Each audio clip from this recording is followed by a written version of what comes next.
हम लोग पिछले क्लास में भूगोल का लेसन 5 खनिज तथा ऊर्जा संसाधन का पहला पार्ट कंप्लीट कर चुके थे। आज हम लोग इसका सेकंड पार्ट पढ़ेंगे जो आपका पेज 7 से स्टार्ट होता है।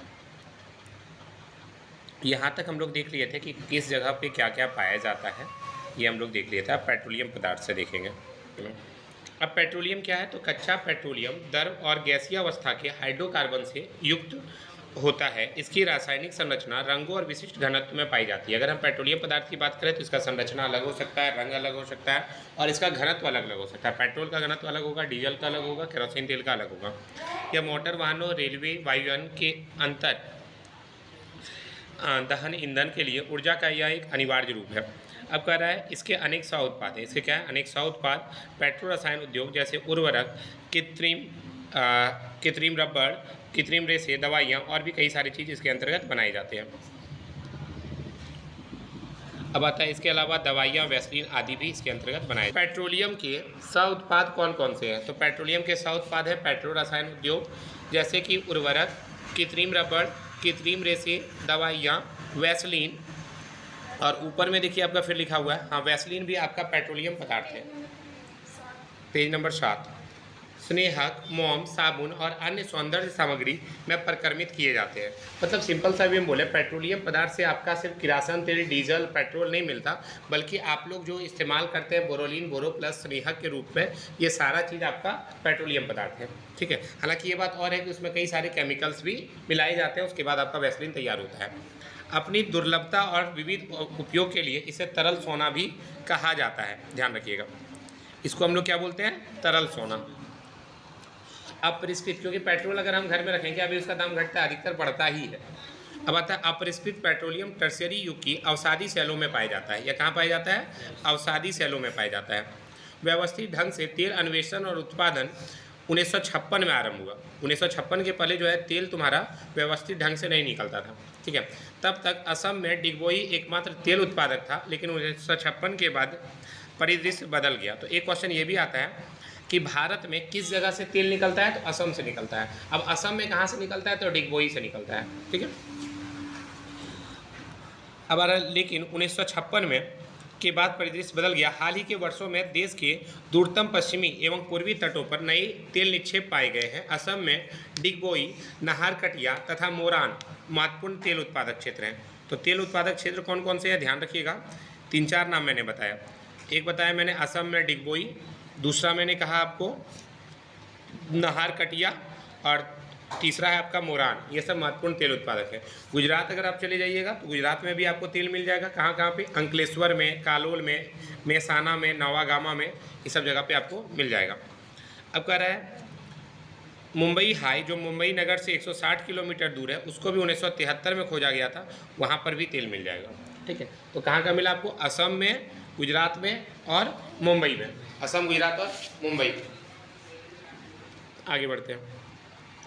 कूपों से निकाला गया तेल अपरिष्कृत था, अनेक अशुद्धियों से परिपूर्ण होता है। आप देखो, जो कुआं से निकाले हम, वहाँ पर क्या होता है, बड़ा बड़ा कुआं बनाया जाता है, उसी से तेल निकाला जाता है। तो तेल ऐसा थोड़ी है कि पेट्रोल अलग डीजल अलग निकलेगा, सब तो मिक्स निकलता होगा, फिर उसको मशीन में डाल के फिर रिफाइन करके अलग अलग किया जाता होगा।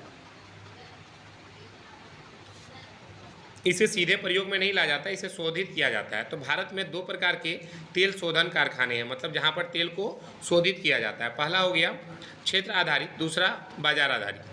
क्षेत्र आधारित मतलब कहाँ से तेल निकलेगा, और दूसरा बाजार आधारित कि कहाँ पर बिकेगा। तो तेल शोधन कारखाना 2 जगह है, एक हो गया डिगबोई में, डिगबोई कहाँ पे है, असम में, और दूसरा है आपका बरौनी बाजार में। ठीक है, एक डिगबोई में और दूसरा बरौनी बाजार में तेल शोधन कारखाना है, जहाँ पर तेल को अलग किया जाता है। अब आते हैं प्राकृतिक गैस के ऊपर। प्राकृतिक गैस क्या है, प्राकृतिक गैस पेट्रोलियम के भंडार के साथ पाई जाती है। जब कच्चे तेल को सतह पर लाया जाता है तो यह मुक्त हो जाता है। इसका उपयोग औद्योगिक ईंधन के रूप में किया जाता है। इसका उपयोग किसके रूप में किया जाता है, औद्योगिक ईंधन के रूप में। इसका उपयोग बिजली क्षेत्र में ईंधन के रूप में बिजली पैदा करने के लिए, उद्योगों में हीटिंग के उद्देश्य के लिए, रासायनिक, पेट्रोकेमिकल और उर्वरक उद्योगों में कच्चे माल के रूप में किया जाता है। मतलब इसका उपयोग कई सारे काम में कर सकते हैं। आप सभी जानते हैं, ईंधन के रूप में बिजली पैदा करने के लिए किरासन तेल से पहले लालटेन जलता था, ये आप सभी जानते हैं। पेट्रोल डीजल से हम लोग गाड़ी चलाते हैं। इसके अलावा कई सारे उर्वरकों में भी इसका इस्तेमाल किया जाता है।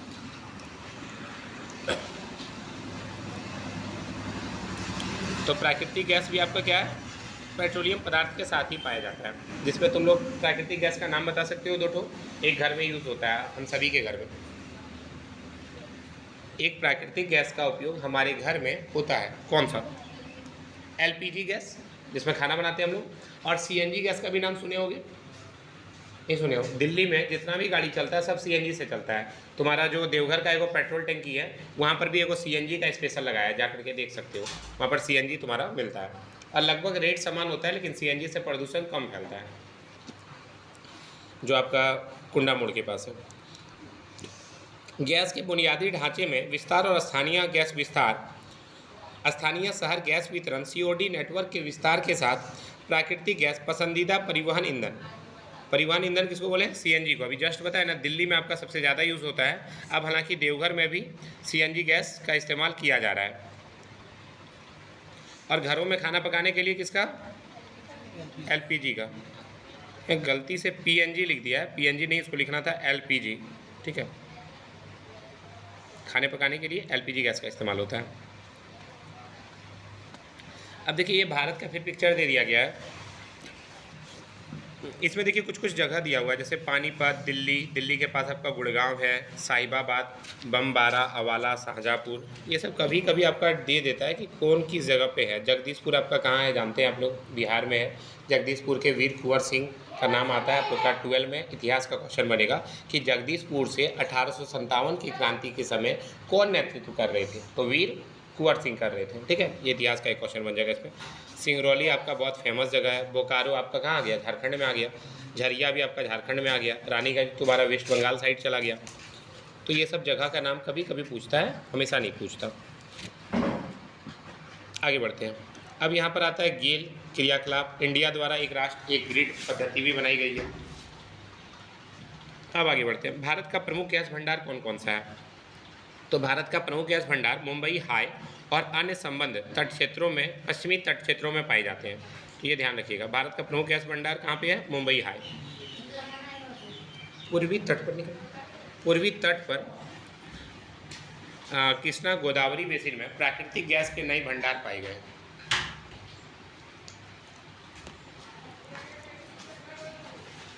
पूर्वी तट के कृष्णा गोदावरी बेसिन में प्राकृतिक गैस के नए भंडार की खोज की गई है, ये भी ध्यान रखिएगा। कृष्णा गोदावरी कहाँ हो गया? तमिलनाडु साइड हो गया तुम्हारा, ये नदी का नाम है, ठीक है, कृष्णा नदी, गोदावरी नदी। अब आता है अपरंपरागत ऊर्जा स्रोत। तो अपरंपरागत ऊर्जा स्रोत किसको बोलते हैं? तो जो परंपरा से नहीं चला रहा है। जैसे हम, मेरे दादाजी क्या चीज़ में खाना बनाते होंगे? चूल्हा में कोयला का यूज़ करते होंगे, लकड़ी का यूज़ करते होंगे। लेकिन अब अगर शहर चले जाओ तो क्या कोयला कोई इस्तेमाल करता है क्या?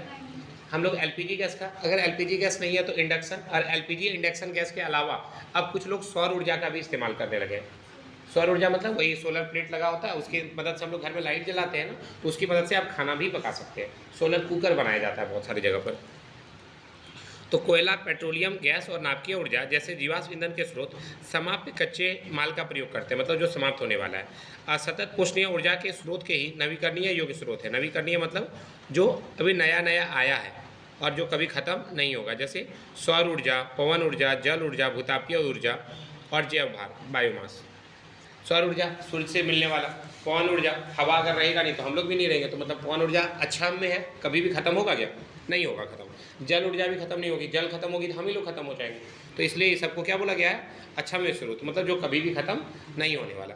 अब एक लास्ट आ रहा है बायोमास, जैव भार, मतलब एक टाइप का बोले ना तो जो गाय पशु का जो लैटरिन होता है, जो भी उसको बोलते हैं गोबर, उसकी मदद से बनाया जाता है। इंसान का भी बन सकता है, लेकिन भले उसका कोई खाना नहीं पकाएगा। उसमें मीथेन गैस बहुत ज़्यादा पाया जाता है, इसलिए दुर्गंध करता है वो लोग। यह ऊर्जा स्रोत अधिक समान रूप से वितरित था, पर्यावरण अनुकूल है। अपरंपरागत स्रोत अधिक आरंभिक लागत के बावजूद अधिक टिकाऊ, पारिस्थितिकी अनुकूल तथा सस्ती ऊर्जा उपलब्ध कराते हैं। लेकिन देखो होता क्या है, जो अपरंपरागत स्रोत है जैसे कोयला वगैरह हो गया, ये सब आसानी से मिल जाता है। सौर ऊर्जा वगैरह अगर हमको करना है यूज़, तो सोलर प्लेट खरीदना काफ़ी महंगा है। अगर हम बोले हमको अगर घर में जितना भी मेरा पंखा वगैरह चल रहा है, इसके लिए कम से कम हमको 7 लाख या 8 लाख का पूरा सोलर प्लेट खरीदना होगा, तब मेरा पूरा घर में बिजली होगा। तो बताओ 8 लाख इन्वेस्ट करें या 65 का महीना बिजली बिल देते हैं? 65 का महीना बिजली बिल देंगे, कोई भी सोलर प्लेट नहीं लगाना चाहेगा। तो वो सब चीज़ का होता है, थोड़ा महंगा हो जाता है। अब आता है नाभिकीय ऊर्जा। हाल के वर्षों में नाभिकीय ऊर्जा एक व्यवहार्य स्रोत के रूप में उभरा है। नाभिकीय ऊर्जा के उत्पादन में प्रयुक्त होने वाले महत्वपूर्ण खनिज कौन है? यूरेनियम और थोरियम है। नाभिकीय ऊर्जा के उत्पादन में प्रयुक्त होने वाले महत्वपूर्ण खनिज। आप लोग सुने होंगे कहीं कहीं परमाणु विस्फोट वगैरह होता है, या फिर हम लोग जो बम वगैरह जो भी होली में या दीपावली में फोड़ते हैं उसमें यूरेनियम और थोरियम की थोड़ी मात्रा रहती है, नहीं के बराबर, जो महंगा थोड़ा बम रहता है जो पूरा आवाज़ करता है। अब आता है यूरेनियम निक्षेप कहाँ पाए जाते हैं? तो ये धारवाड़ सेलों में पाए जाते हैं। भौगोलिक रूप से यूरेनियम अयस्क सिंहभूम तामा पट्टी के साथ अनेक स्थानों पर मिलते हैं। ये सब थोड़ा आपको ध्यान रखना पड़ेगा कि कौन चीज़ कहाँ मिलता है। राजस्थान के उदयपुर, अलवर, झुंझुनू जिला, ये सब देखिए राजस्थान का जिला का नाम दे रहा है। मध्य प्रदेश का दुर्ग जिला, महाराष्ट्र के भंडारा जिला और हिमाचल प्रदेश का कुल्लू में पाया जाता है। थोरियम कहाँ पाया जाता है? केरल के तटीय क्षेत्रों की पुलिन बीच की बालू में पाया जाता है। किससे? मोनोजाइट और इल्मेनाइट से। इसलिए तुम देखना कभी बम को अगर जब फोड़ोगे तो उसमें तुमको लगेगा बालू और कंकड़ा भरा हुआ है, तो वो बालू और कंकड़ा नहीं रहता, वो वास्तव में क्या रहता है? थोरियम रहता है। ठीक है, जो किससे प्राप्त किया जाता है? वहाँ का बालू से प्राप्त किया जाता है, मोनोजाइट निक्षेप से। विश्व का सबसे समृद्ध मोनाजाइट निक्षेप सिर्फ केरल के पालक्कड़ और कोलाम जिले के, आंध्र प्रदेश के विशाखापट्टनम और उड़ीसा के नदी डेल्टाओं में पाया जाता है।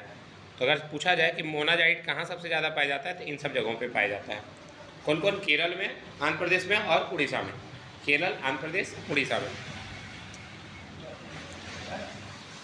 अब आता है परमाणु ऊर्जा आयोग की स्थापना कब हुई थी? परमाणु ऊर्जा आयोग की स्थापना 1948 में हुई थी और इस दिशा में 1954 में टॉम्ब्रे परमाणु ऊर्जा संस्थान की स्थापना हुई। ये आपको डेट याद रखना है कि परमाणु ऊर्जा आयोग 1948, टॉम्ब्रे परमाणु ऊर्जा संस्थान 1954, भाभा परमाणु अनुसंधान केंद्र 1967। महत्वपूर्ण नाभिकीय परियोजना क्या क्या है?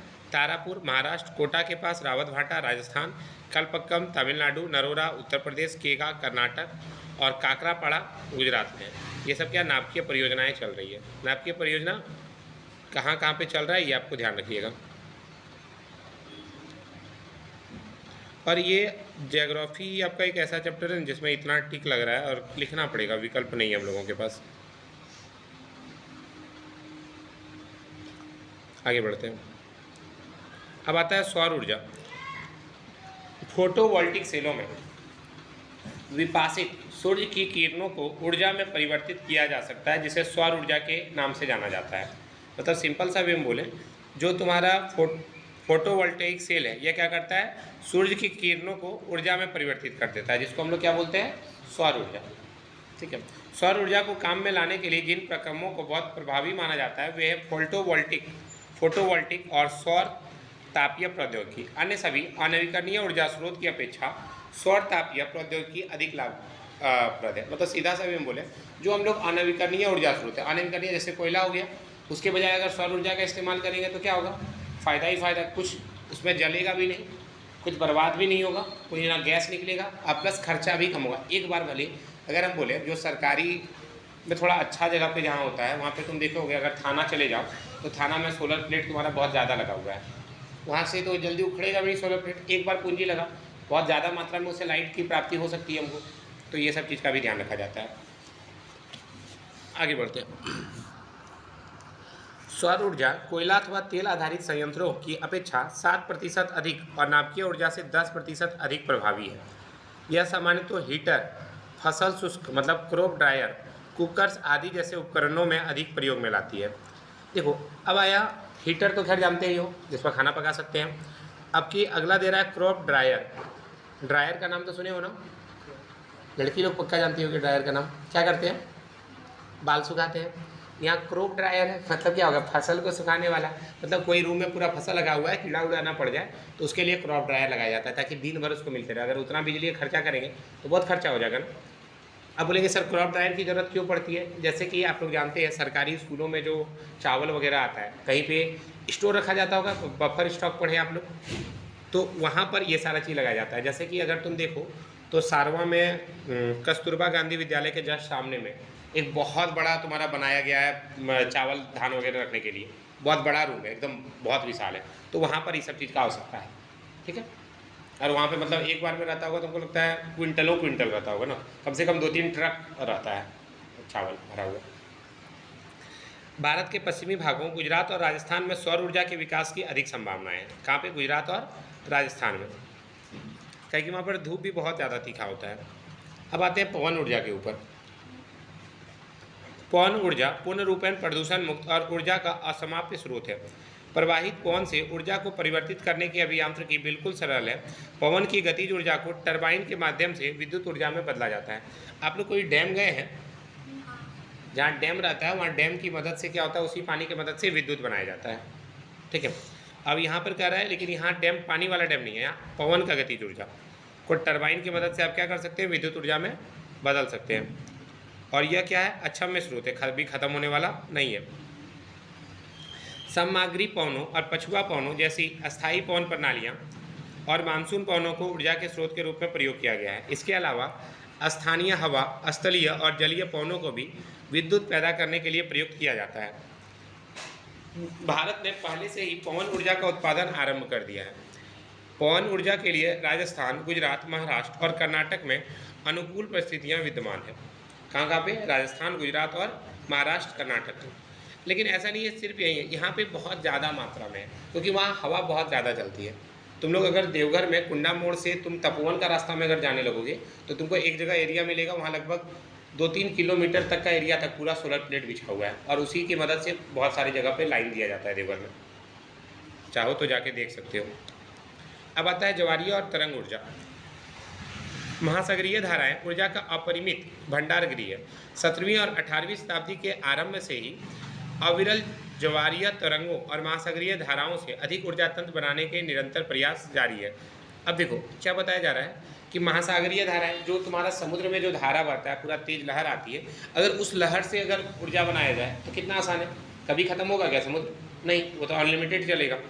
तो इसका भी प्रयास जारी है, लेकिन इसका अभी तक उपयोग नहीं किया जा सका है। ठीक है, आगे बढ़ते हैं। फिर देखिए आपका मैप आ गया, इसमें तेल शोधन कारखाने की बात की जा रही है कि कहाँ कहाँ तेल शोधन कारखाना है।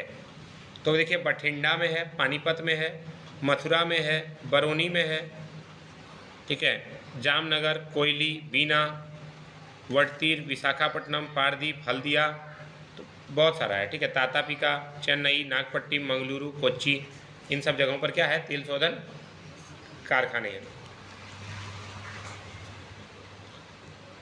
अब देखिए यहाँ पर कुछ पेपर का कटिंग लगाया गया है, जिसमें देखिए लिखा हुआ है ज्योग्राफी क्रिएटिंग हिस्ट्री। ज्योग्राफी क्या करती है, हिस्ट्री को क्रिएट करती है, इतिहास को बताती है कि भाई इतिहास को पता चल गया कि असम का डिगबोई में सबसे पहले तेल कारखाना हुआ था, तो सबसे ज़्यादा विकास भी वहीं हुआ होगा, इनकम भी लोगों का अधिक होगा असम के पास।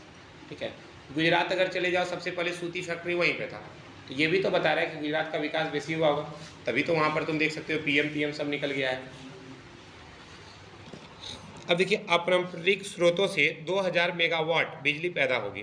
बस वही पिक्चर में दिखाया गया है कि किस प्रकार आप प्राप्त कर सकते हैं, ये सब बताया गया है। ये पेपर का कटिंग है, इस पर ज़्यादा नहीं हमको दिमाग लगाना है। आगे बढ़ते हैं। भूतापीय ऊर्जा। भूतापीय, भू मतलब भूमि, तापीय मतलब टेम्परेचर, ऊर्जा मतलब एनर्जी। तो जब पृथ्वी के गर्भ से मैग्मा निकलता है तो अत्यधिक ऊष्मा निर्मुक्त होती है। इस ताप ऊर्जा को सफलतापूर्वक काम में लाया जा सकता है।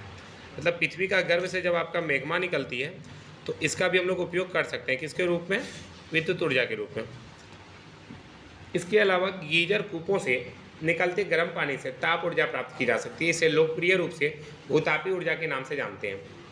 जब कुछ तुम लोग सुने होंगे कि कहीं कहीं पे क्या होता है, ज्वालामुखी आया पूरा गर्म उद्गार फेंक रहा है, या फिर कुछ जगह का सोर्स में पानी हमेशा गर्म ही रहता है, ठंडा कभी नहीं रहता। गर्म कुंड का नाम भी सुने होंगे आप लोग, तो वहाँ का ताप से भी आप बना सकते हैं। इसे लोकप्रिय रूप से भूतापीय ऊर्जा के नाम से जाना जाता है। इसको टिक कर लेते हैं।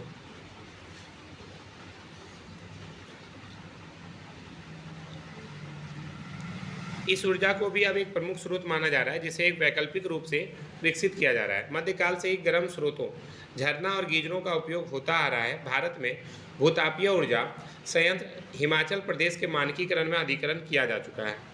अब आगे देखिए, भूमिगत ताप का मतलब जो जमीन के अंदर का जो टेम्परेचर है, उसका पहला प्रयास कब हुआ था, तो बॉयजे शहर इडाहो में हुआ था। और जहाँ पे आसपास के भवनों को ताप देने के लिए गर्म जल के पाइपों का जाल तंत्र बनाया गया था और यह अभी भी काम कर रहा है। कब बनाया गया था? 1890 में। देखिए सामान्य शब्द में समझते हैं। कुआं का पानी गर्म होता है, चापाकल का पानी गर्म होता है, ये रियल है ना। जब तुम लोग देखोगे पूरा मौसम अभी जैसे गर्मी का है तो ज़मीन के अंदर का पानी ठंडा निकलता है, और जब पूरा ठंडा का टाइम रहता है तो ज़मीन के अंदर का पानी गर्म निकलता है। अगर वो पानी को ही अगर अभी जैसे कोई ये लोग लड़की लोग हमेशा करती है, ठंडा बोतल ले लेती है, इसका पकड़ के रखती है ताकि हमको ठंडा ज़्यादा लग सके। तो अगर ये पानी पूरा रूम के आसपास ही आपका पाइप के थ्रू जाए तो क्या होगा? गर्मी को बना के रखेगा, अगर वो गर्म चीज़ है। तो इसका प्रयास किया गया था कब? 1890 में। कहाँ पर हुआ था? USA में हुआ था। ठीक है, ध्यान रखिएगा। अब देखिए जैव ऊर्जा लिखा हुआ है, United state of America, USA। ठीक है, आप लोग पॉलिटिकल में भी पढ़े हैं सोवियत संघ के बारे में, USSR और आपका USA, दोनों के बीच में आपका शीत युद्ध बहुत लंबा टाइम तक चला था, 1945 से लेकर 1991। पॉलिटिकल का क्वेश्चन है आपका। आगे बढ़ते हैं। जैव ऊर्जा उस ऊर्जा को कहा जाता है जिसे जैविक उत्पादों से प्राप्त किया जाता है, जिसमें अब देखो जैविक उत्पाद में ऐसा नहीं है कि सिर्फ तुम्हारा गोबर ही लेंगे, इसके अलावा जैविक कचरा जैसे फल का छिलका, सब्जी का छिलका, कागज, सड़ा गला, ये सारा चीज़ शामिल होता है। जैसे कि आप लोग देखे होंगे हर जगह आप 2 डस्टबिन लगता है, सूखा कचरा, गीला कचरा लगता है ना, ताकि उसको बाद में छांटा जा सके, इसलिए ऐसा लगाया जाता है। तो जैव ऊर्जा उसी ऊर्जा को कहा जाता है जो जैविक उत्पाद से प्राप्त किया जाता है, जिसमें कृषि अवशिष्ट, नगर पालिका, औद्योगिक और अन्य अपशिष्ट शामिल होते हैं। जैव ऊर्जा ऊर्जा परिवर्तन का एक संभावित स्रोत है। इसे विद्युत ऊर्जा, ताप ऊर्जा अथवा खाना पकाने की गैस में परिवर्तित किया जा सकता है। यह अपशिष्ट और कूड़ा कचरा परिक्रमित करेगा और ऊर्जा भी पैदा करेगा। विकासशील देशों के ग्रामीण क्षेत्रों के आर्थिक जीवन को बेहतर बनाएगा, पर्यावरण प्रदूषण घटाएगा, उसकी आत्मनिर्भरता बढ़ाएगा और लकड़ी पर दबाव को कम करेगा। नगर पालिका कचरे को ऊर्जा में बदलने वाली ऐसी एक परियोजना दिल्ली के ओखला में स्थित है। एक कचरा से क्या बनाएगी? ऊर्जा बनाएगी। तुम लोग को शायद पता होगा, देखे होगे जहाँ पे कचरा बहुत ज़्यादा फेंका होता है वहाँ से गंध आने लगता है बहुत ज़्यादा। पता है वो गंध किसका होता है? वो मीथेन गैस का गंध होता है। अगर उसको बहुत ज़्यादा मात्रा में स्टोर कर लिया जाए तो उससे खाना बना सकते हैं। ठीक है, अब बोलेंगे सर तो उसमें खाना बनेगा तो खाना भी गंद करेगा? नहीं भाई, खाना क्या गंद करेगा? वो तो जल गया ना, खाना गंद नहीं करेगा। पहले के टाइम में तुम लोग सुने होंगे बायोगैस पे खाना बनता था। बहुत कोई क्या करता था, घर के नीचे में एक बहुत बड़ा टिंकी बनवा लेता था, उसमें सारा गोबर डाला जाता था और उसी गोबर की मदद से क्या होता था? खाना बनता था। अब आता है खनिज संसाधनों का संरक्षण। सतत पोषणीय विकास की चुनौती के लिए आर्थिक विकास की चाह का पर्यावरणीय मुद्दों से समन्वय आवश्यक है। संसाधन उपयोग के परंपरागत तरीकों के परिणाम स्वरूप बड़ी मात्रा में अपशिष्ट के साथ साथ अन्य पर्यावरणीय समस्याएं भी पैदा होती है। अतः सतत पोषणीय विकास भावी पीढ़ी के लिए संसाधनों के संरक्षण का आह्वान करता है। देखो अब एक वर्ड आया यहाँ पर, सतत पोषणीय विकास। इसका मतलब क्या है? तो सभी को ध्यान में रखकर किया गया विकास सतत पोषणीय विकास कहलाता है। अब मान लेते हैं सपोज दैट मालती के पापा पैसा जमा करते हैं कि नहीं भाई बेटी का शादी करना है, पैसा जमा कर देना है। अब क्या करें? खाने भी छोड़ देंगे, कपड़ा भी एकदम फटल चिटल सब कोई पहनेगा? तो ऐसा तो नहीं है, पैसा जमा करना है भाई, लेकिन सब चीज़ को ध्यान में रख करके। तो सतत पोषणीय विकास का मतलब भी यही होता है कि आने वाली भावी पीढ़ी को ध्यान में रखकर किया गया विकास सतत पोषणीय विकास कहलाता है। कि आने वाला भावी पीढ़ी के लिए पैसा बचाएंगे, लेकिन इसका मतलब ये नहीं है कि अपने कुछ भी यूज़ नहीं करेंगे, अपने भी यूज़ करना है लेकिन ध्यान में रखते हुए। अब आता है संसाधनों का संरक्षण अत्यंत आवश्यक है। अगर संसाधन का संरक्षण नहीं करेंगे तो क्या होगा? एक टाइम के बाद संसाधन खत्म हो जाएगा। आप लोग जानते हैं दिल्ली में आपका मेट्रो चलता है, मेट्रो रेल, उसमें क्या होता है आप जल्दी से पहुंच सकते हैं। वहाँ पे लोग बाइक को प्रेफर नहीं करते जितना मेट्रो रेल को प्रेफर करते हैं। क्यों? क्योंकि बाइक में एक तो आपका पैसा ज़्यादा खर्चा होगा, प्लस प्रदूषण होगा, और प्लस वहाँ पे पहले ऑड इवन फार्मूला लगा दिया था कि ऑड गाड़ी चल सकता है सोमवार का अल्टरनेट और इवन वाला गाड़ी चल सकता है मंगलवार का अल्टरनेट। अब बोलेंगे सर ऑड इवन क्या है? तो जिसका गाड़ी का नंबर के पीछे में 1, 3, 5, 7, 9 नंबर है, ठीक है, वो सब चलेगा तुम्हारा मंगलवार के दिन। और जिसका गाड़ी का पिछला नंबर 2, 4, 6, 8 उसका चलेगा सोमवार के अल्टरनेट। बात समझ में आ गई ना? मतलब सोमवार, बुधवार और शुक्रवार को चलेगा, तो रविवार को सबका चलेगा। तो ये सब आपका दे दिया है। तो इस सब करके क्या किया गया? उसके जगह वहाँ मेट्रो रेल लाया किसने? अरविंद केजरीवाल ने। आप लोग अभी शायद जानते होंगे, अभी भारतीय राजनीति में नरेंद्र मोदी के बाद अरविंद केजरीवाल का नाम प्रमुखता से लिया जाता है। और अब की बार नीतीश कुमार जो बिहार में इतना बड़ा नौकरी दे रहा है जिसमें पूरे भारत के लोग भाग ले सकते हैं, तो इसके कारण इसका नाम आ रहा है। हो सकता है आने वाले 2024 के चुनाव में तुम्हारा इसका पत्ता कट भी जाए नरेंद्र मोदी का, संभव भी हो सकता है। अगर वो बिहार का जो टीचर का इस बार वैकेंसी निकाला है, अगर वो पूरा का पूरा फुलफिल कर देता है तो, क्योंकि जैसे अभी SSC MTS का जो जॉब निकलता है 10th पास का, जिसे आप लोग भी भर सकते हैं, उसका टोटल सीट है 1000 पूरा ऑल भारत में। और अगर बिहार की बात करें, बिहार अकेला निकाला है 1,70,000 का वैकेंसी, तो बिहार वाला तो बहुत ज़्यादा हो गया ना। 1000 कहाँ 1,70,000 ही है कोई छोटा सा राज्य, और तुम पूरा ऑल ओवर इंडिया पे निकालते हो 1000 को बहाली। तो कहीं ना कहीं लोग तो इसको ज़्यादा पसंद करेंगे कि भैया ये बिहार में रखे इतना कर रहा है, अगर भारत का प्रधानमंत्री बन जाएगा तो हम लोग को कहाँ बैठा देगा। तो इस कारण से हो सकता है। खैर देखिए आगे जो होगा।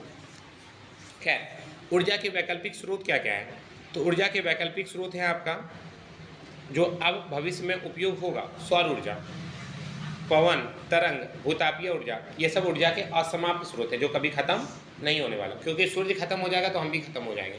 बिना सनलाइट का हम लोग नहीं रह सकते, क्योंकि सनलाइट को कौन सा विटामिन मिलता है, विटामिन डी मिलता है। धात्विक खनिजों के मामले में छाजन धातुओं का उपयोग धातुओं का पुनर्चक्रण संभव करेगा। तांबा, सीसा और जस्ता जैसी धातुओं में जिसमें भारत के भंडार अपर्याप्त हैं, छाजन स्क्रैप का प्रयोग करके विशेष रूप से सार्थक है। अत्यल्प धातुओं के लिए प्रतिस्थापनों का उपयोग भी उनकी खपत को घटा सकता है। अत्यल्प मतलब हो गया जिसकी संख्या कम है, उसके लिए क्या करो आप, उनका खपत को घटा दो, कम यूज़ करो, दूसरा चीज़ का यूज़ करेंगे। सामरिक और अत्यल्प खनिजों के निर्यात को भी घटाना चाहिए ताकि वर्तमान आरक्षित भंडारों का लंबे समय तक प्रयोग किया जा सके। तो यहाँ पे आप लोग का ये चैप्टर जो है पूरा कंप्लीट हो जाता है। अब रह गया इसका कुछ क्वेश्चन आंसर, तो ये आपका कंप्लीट हो गया। आपको अगर कुछ नोट्स चाहिए होगा तो इस नंबर पे कॉल भी कर सकते हैं। और आपका ये देखिए कुछ क्वेश्चन आ रहा है जिसको आपको सॉल्व करना है। जैसे किस राज्य के में प्रमुख तेल क्षेत्र स्थित है, तेल क्षेत्र कहाँ पे है, असम में है। पहला परमाणु ऊर्जा स्टेशन कहाँ स्थापित किया गया था, खोजिएगा आप लोग। भूरा हीरा के नाम से किसको जाना जाता है, ये सारा आपको खुद से खोज करके लिखना है। मैं इसमें आपकी कोई मदद नहीं करूँगा, ट्राई कीजिएगा और बना लीजिएगा इसको। धन्यवाद।